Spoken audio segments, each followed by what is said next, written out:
going on, everyone? My name is Mr. Boss for the win, as you guys already know that, and this is going to be another episode of some Black Ops 2. A little bit about the gameplay. The very first part was slow. I was kind of out of it. I think I was talking on the phone to someone, but then I really kind of pick it up and do well towards the end, so that's why I wanted to use this gameplay. Anyways, I'm going to talk about the Black Ops 2 first level of the campaign. Now, obviously, this isn't the footage of the campaign. We couldn't get any of that. But I'm going to tell you the plot and the storyline for the very first episode of the campaign. So I was at E3 and I was able to play this, and I'm going to first off say it's a lot of fun. At first, you're going to think it's scary because of all the new changes, the weapons, the vehicles, and such like that. But trust me, it's a lot of fun. You're going to enjoy it. So the scene starts 2025 in Los Angeles, and if you don't know, all the new weapons that the United States has created has been taken into the hands of the enemy forces. We don't know who it is. They kind of hint that it's Russia, maybe working with the Chinese. That's all that they really hint at. And it's you driving on an evacuated highway, your Mason's son, with a few security guards, and the United States president, who for some reason was hanging out in Los Angeles during a war zone. But nevertheless, it doesn't matter. And a side note, the president is a woman. So I don't know if they're trying to foreshadow anything in 2025, but yes, the president in Black Ops 2 is actually a woman. So they're trying to get the president out of basically out of Los Angeles, and the city's collapsing. There's these giant claw robots hanging around, and these quad rotor prototypes running around, and it's really scary. And then all of a sudden, you see one of your support helicopters.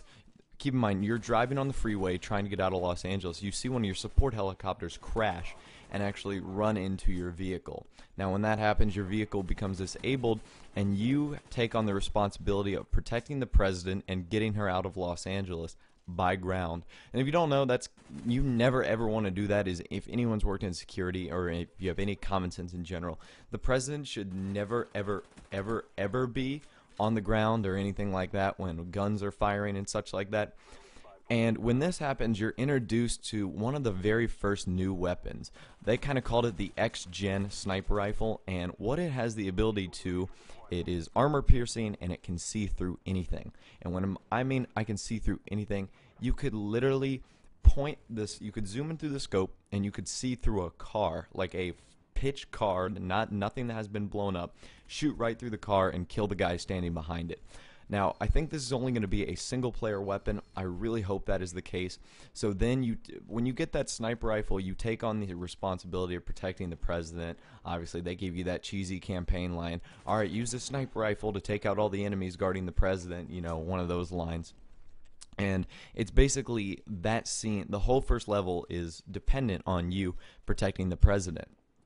Now, there's kind of a different role that we see here. I know this was kind of been a little boring, me explaining it, but the guys at Treyarch are able to talk to them and say, you can let the president die.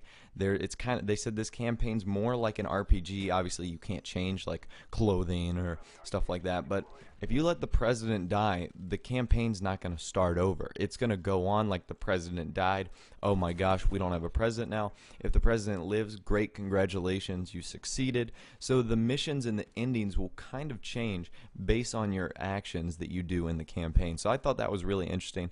I think that'd be a good way to keep things kind of spiced up in the campaign, make it not so boring or interesting, allow you to put your own flavor and your own style on the game. Look at that camper right there.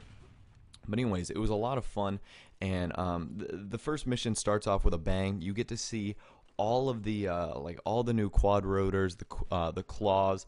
I can tell you that the claws are kind of a bitch to take down, but they're real suckers to flashbangs. If you don't know what the claws are, they're those kind of mini tanks that roam around on those four legs. They really hate flashbangs. All I'm gonna say is regular bullets don't harm the claw. But if you throw a flashbang at one of those things, it's going to be down for 15 seconds. So if you can't find a way to take one of those things out, then you are probably out of luck, my friend, and you need to find a different location to run. But yeah, that was a very cool first episode, essentially protecting the president in a war-torn area of Los Angeles in 2025. So again, those are just cool little tidbits that I picked up from E3. Hopefully you will enjoy. Hopefully you enjoy listening to some of those things.